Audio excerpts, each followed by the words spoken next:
Someone asked a question about whether the crypto is going to be available for other platforms. The problem is other platforms don't offer the range of cryptos that TradingView do. I haven't got them on MT4. I don't think I've even got them on MT5, or there might just be one. So of TradingView, that's the advantage of TradingView. It just has so many markets that you can access. Hence, the reason for just sticking to that one. Right. What I wanted to go back to is this cable, 1 hour cable chart, because if you think about it, when you at the beginning of the week or the weekend, when you're looking and going through your charts and what have you, if you have if you've got the Camarilla or any other other way of doing this, is by looking at the hourly chart, is these levels are going to be they are just there for you to consider. I mean, this goes, as I said, this is just sticking to the hourly chart, because the hourly chart is my kind of benchmark chart for what happens in the faster timeframes. But you could actually think about perhaps using this for some sort of slightly staying in for slightly longer, which is all swing trading is. Swing trading is basically staying in longer than a day trader would, and the idea is you swing from one level to another. And this is what really caught my eye, and I have to admit, hand on my heart, because I'm always focused on the faster time frames. I don't pay as much attention as I should to certainly the hourly chart, but from now on I will definitely do this, because I thought this was just such a good example.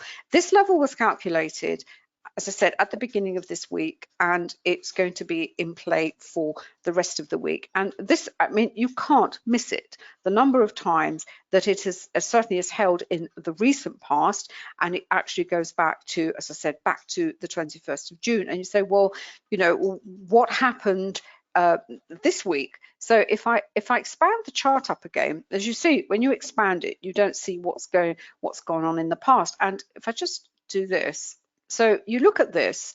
This was yesterday. This was the move higher with cable yesterday, and it went straight on to, as I said here, the third level. We have the price going higher, really anomalous, because it's massive candle, not a huge amount of volume underneath it. This is then just classic. You've actually got a shooting star. You've got, as you can see, a shooting star. You've got the price going up, bang on the R3, came down with the wick to the top. Look at the volume, it's higher than this one. What time is that? Well, it's actually funny enough, it's that, having moaned about the London Open, it was actually the London Open. Surprise, surprise.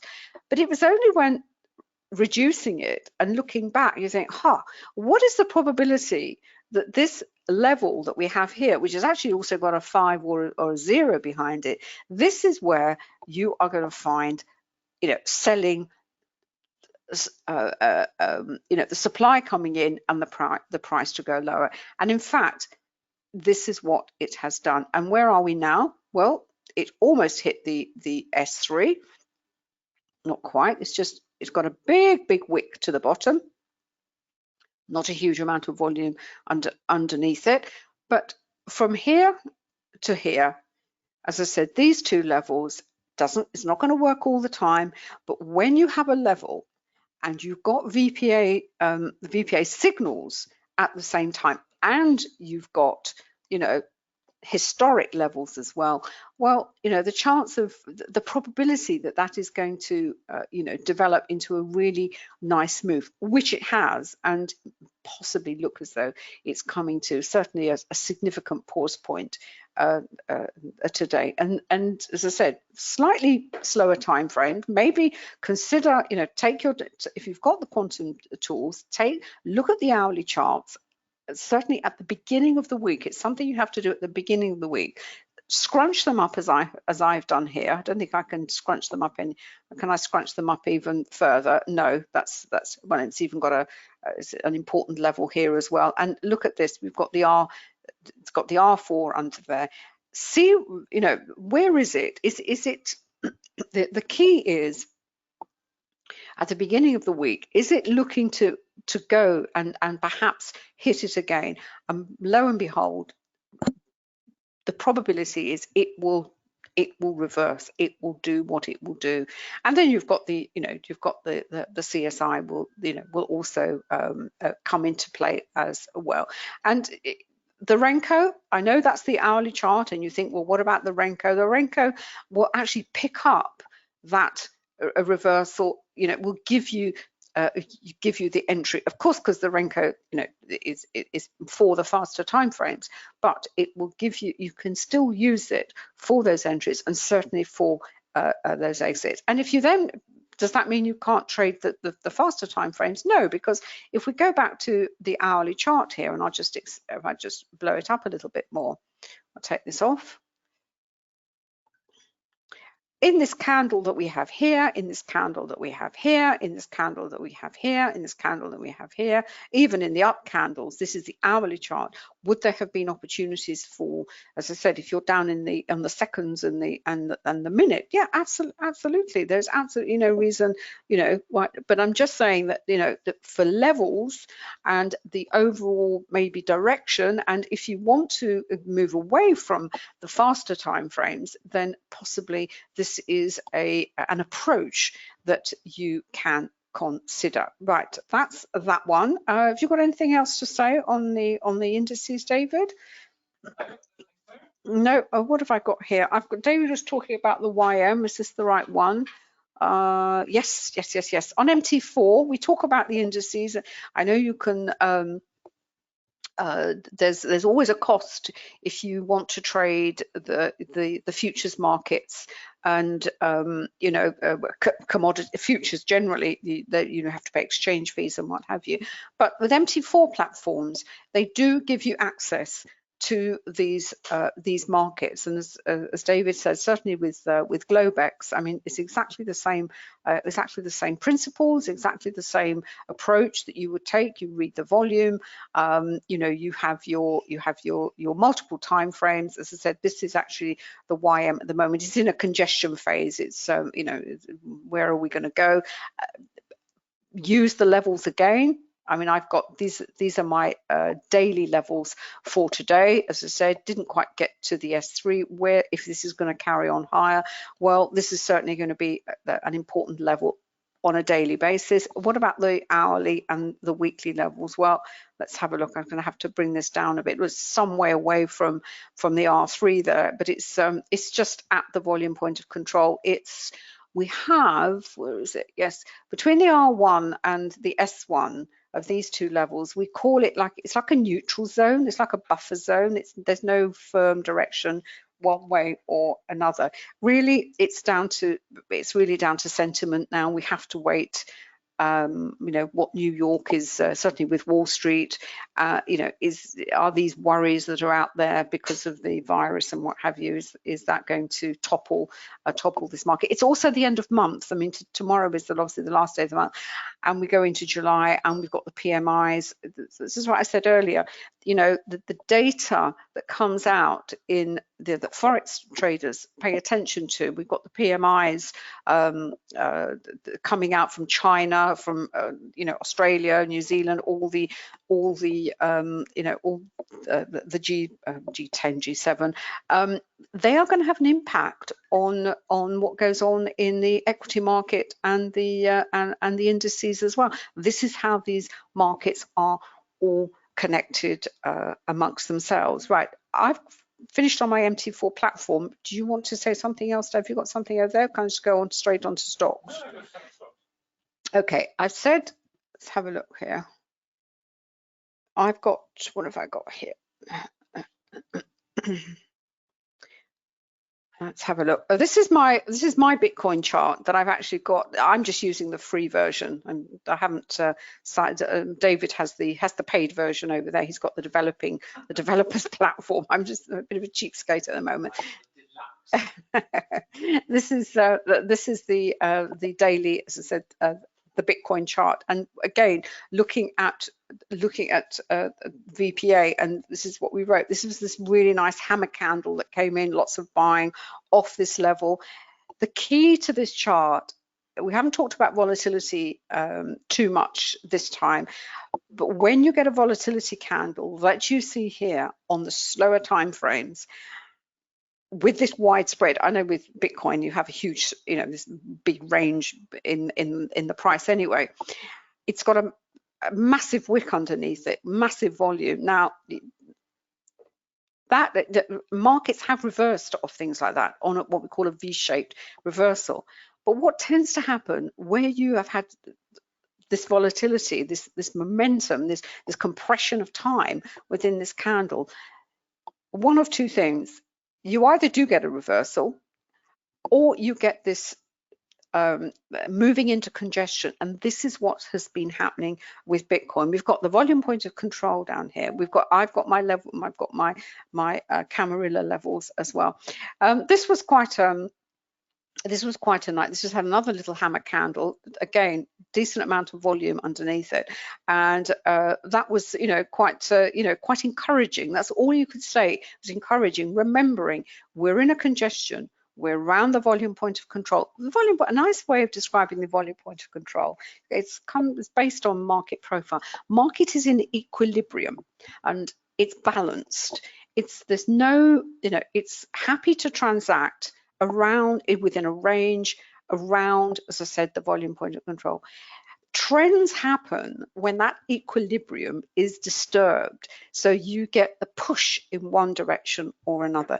But when the market is like this, unless this is the daily chart, unless you're down at the seconds and the 1 minute and you're just looking to take scalps, fine. But you do have to be aware that the risk of taking those trades is going to be greater than if this was in a strong trend. If this was in a strong trend lower and a strong trend higher, the risk on that trade is going to be less. But this is just a general thing about Bitcoin.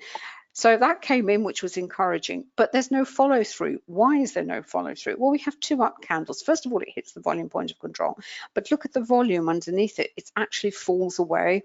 Then you get some selling coming in, maybe people throwing in the towel, who knows.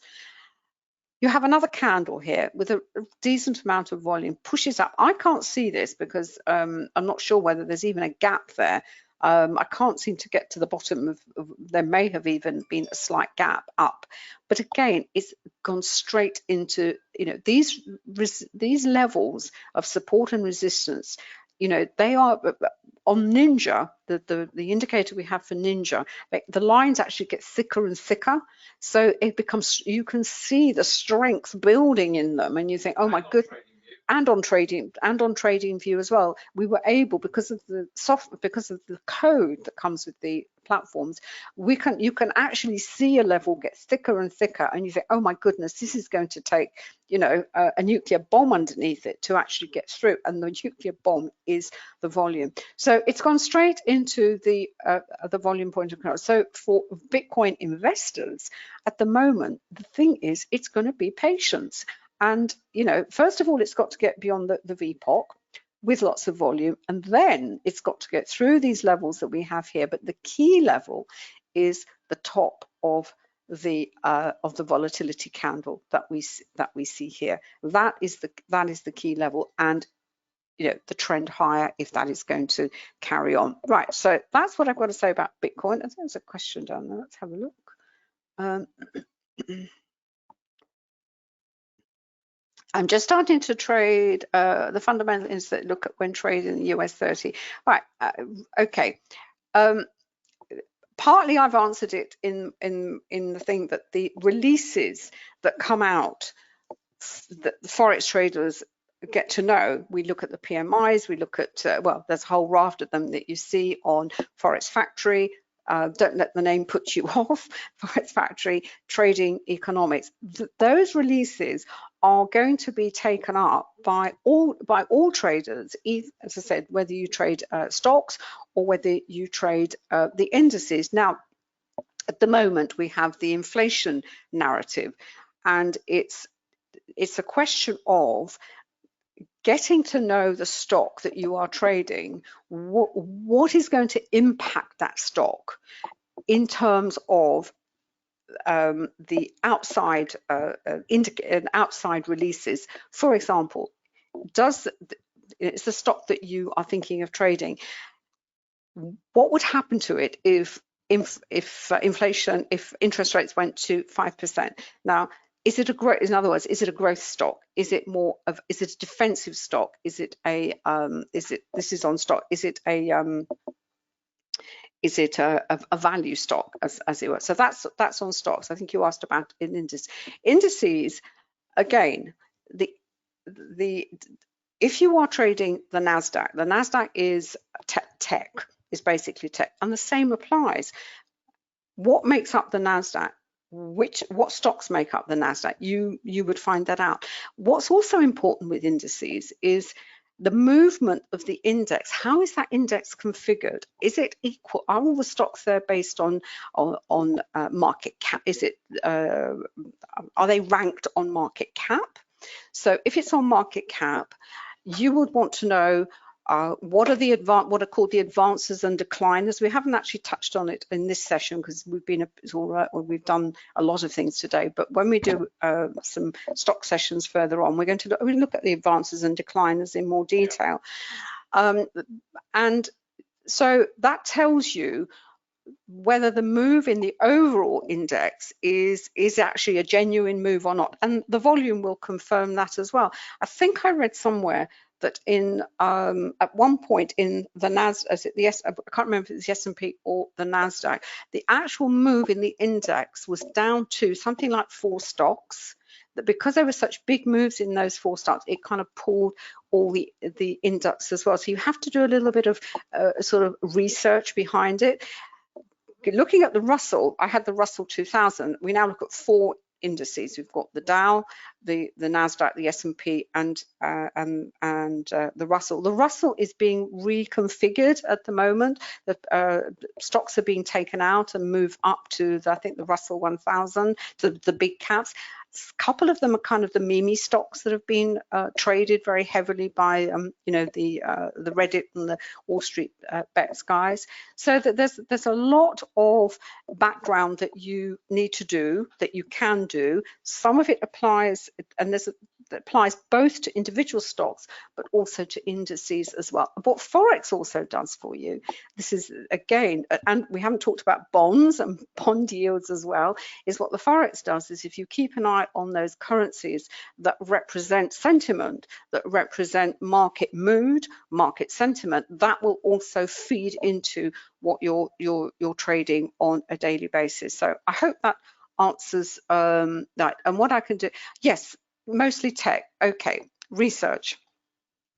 It's a big question. I'll try and get it all for next time. But the reason I want to come over to my stock window, as it were, and this is what we do when we just focus on stocks. And if you come along to the next session, I'll bring up some more. I'll put it all together rather than try and do it now, because I just want to go back and look at a couple of stocks that we have featured in previous webinars. One of them is this one. It's BTX, which is, let's have a look if it brings up again, Brooklyn Immunotherapeutics. And again, what we did last time, was it last week or the week before? I can't remember. Basically, we called them fallen angels.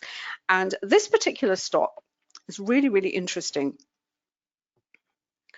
because here we are. This is Finviz, which these are free sites, by the way, Finviz, and it's got a screener. It's got a lovely, I call bubbles. So my bubbles still here. I always have to show them. Oh yeah, my bubbles. It's got this wonderful filtering system using bubbles. So you can have lots of great fun with them. But the reason I liked BTX was this.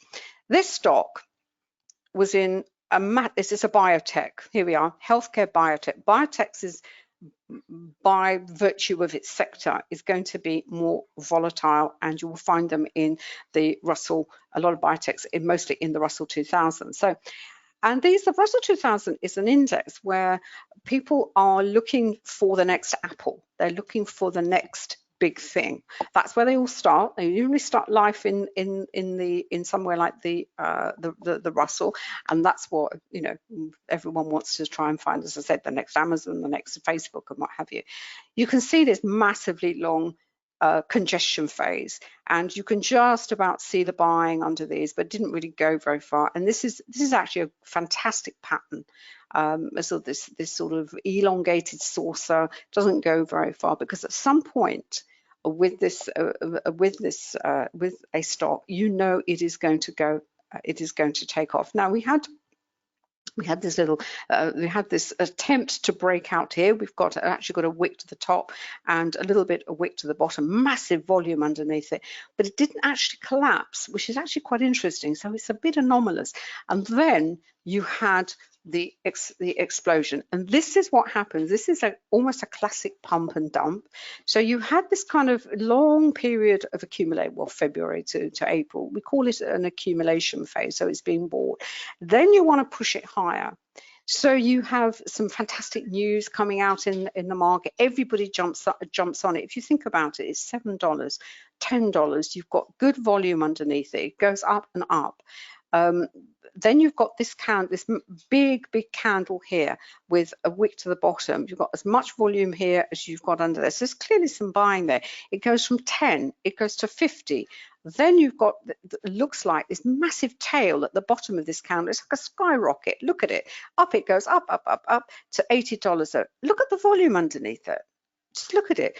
But what is the emotion behind this price move? So maybe this is a stock that you've been watching for, I don't know how long, and you think, oh, well, this looks interesting, because you understand about accumulation phases, and you understand about, you know, these things take time to develop. Yes, it's a volatility, it's a very volatile sector, but, you know, it's not massive, you know, where's the volatility? No, it's nice and steady. Then you see this, and then you see this rocket, rocket here with no volume underneath it. But by this time, how many people do you think have been piling into this? How many traders and investors have been, you know, piling in, because it's going to the moon? It's gone from 10 to 80. This is amazing. This is fantastic. But look at the volume, and then suddenly, bang, bang, bang, bang, bang. But what's interesting about it is in the fall lower, look at the volume underneath it.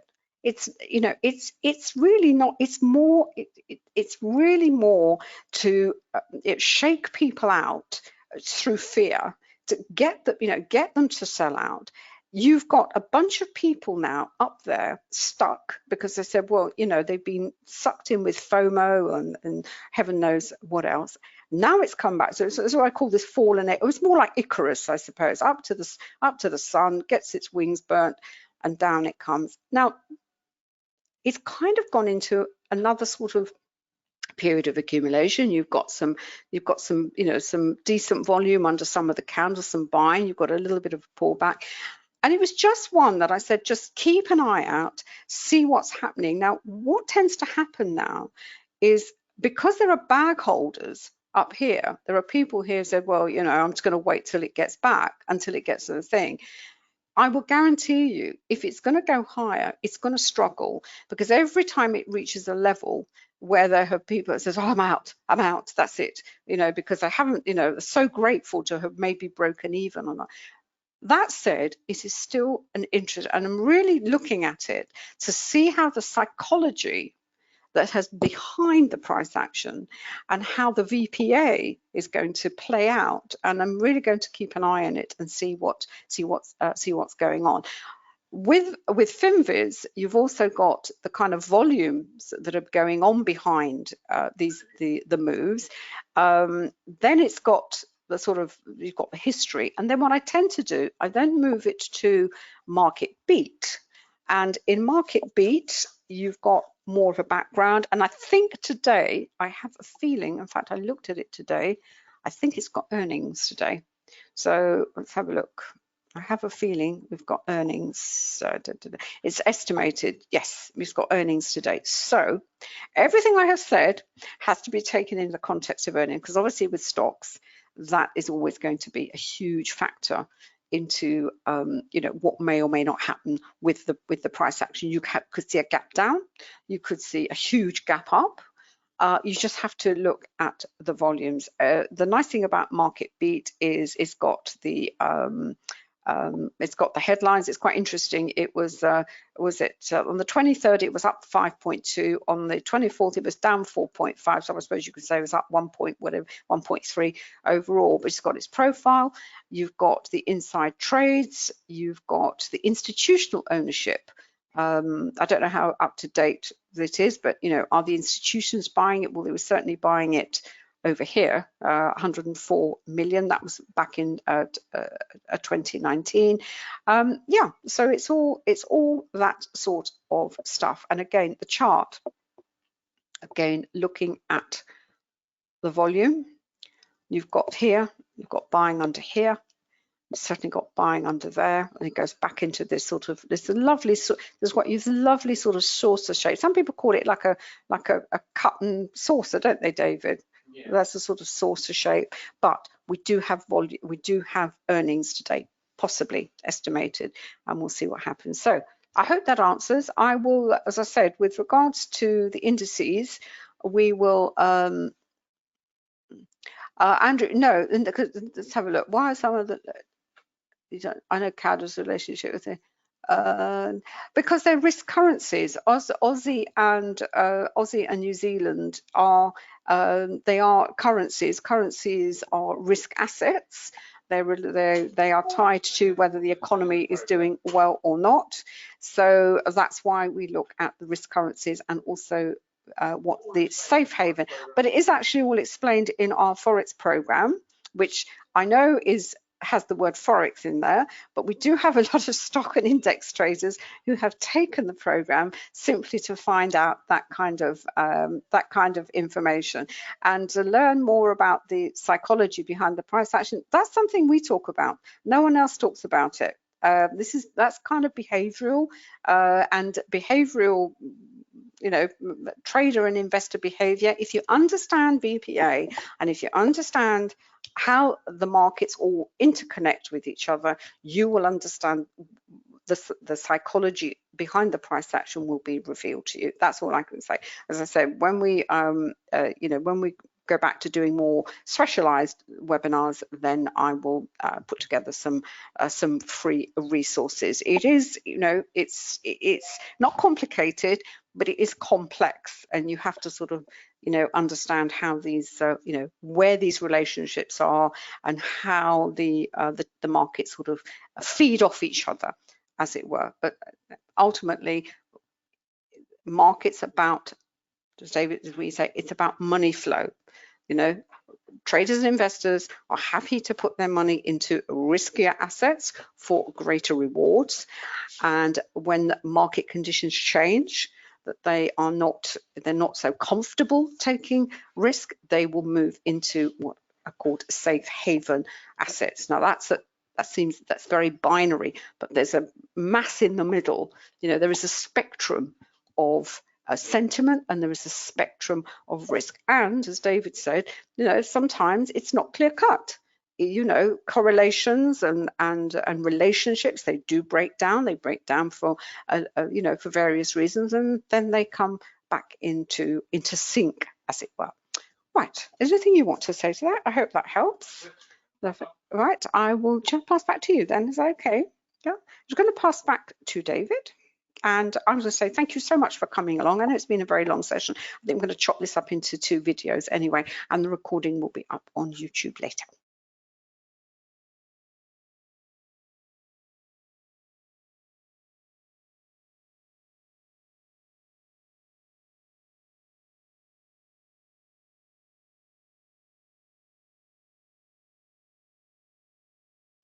Thanks, darling. Hopefully you can see my screen. Just to very quickly wrap up where everything is. This is the Forex program that Anna mentioned. And as she said, we do actually have a lot of stock traders on this now, believe it or not, because a lot of what you learn here is common to both trading and it's common to various instruments, simply because the Forex market sits at the heart of everything. The Forex market is the gateway through which cash flows, because when you transfer from one asset to another, you have to move to cash at some point. and therefore that means currency exchange. And that's why the Forex market is the kingpin, it's the absolute hub around which all the others rotate, and therefore it's key to understanding. It's why we put it at the center of the education program, because that tells you what is going on in all other markets, because they are all connected through the prism of Forex.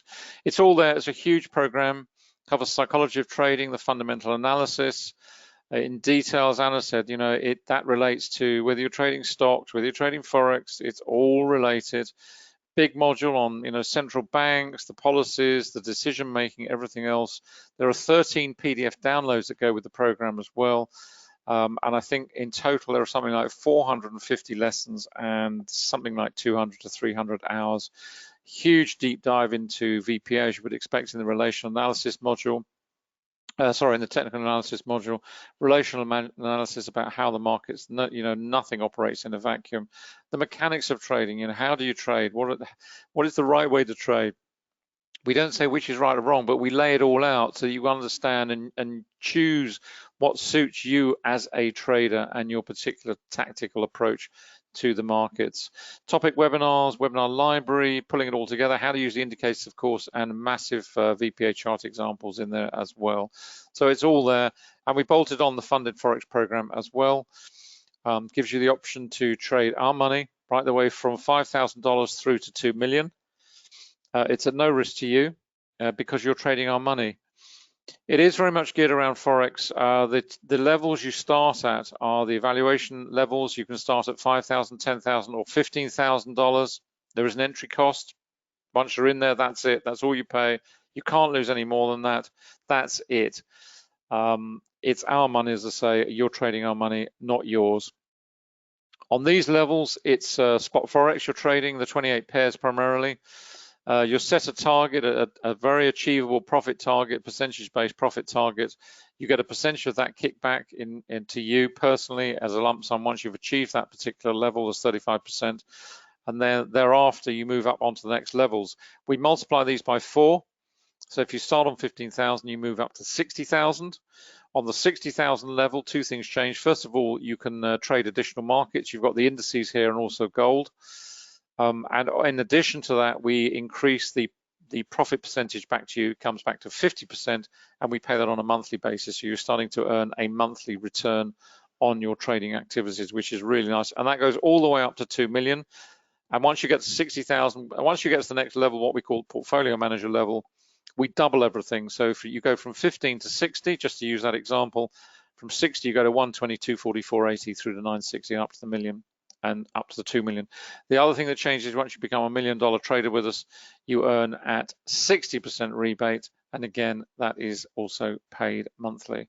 It's a fantastic program. We've got a lot of traders on it, working their way through up through the various levels. And the reason we put it in place was to give our students, this is not available to people who are not on the student program, it's only available to students of QT program, was to give our students the opportunity to put their knowledge into a return in terms of trading larger size accounts, and also give them the experience of trading large money accounts also.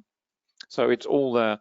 This is where you'll find all the indicators over at quantumtrading.com. MT45, that's a single license. You choose. We don't, it's up to you if you want to use MT4 or MT5, both are covered, and you can change between the two whenever you feel like it.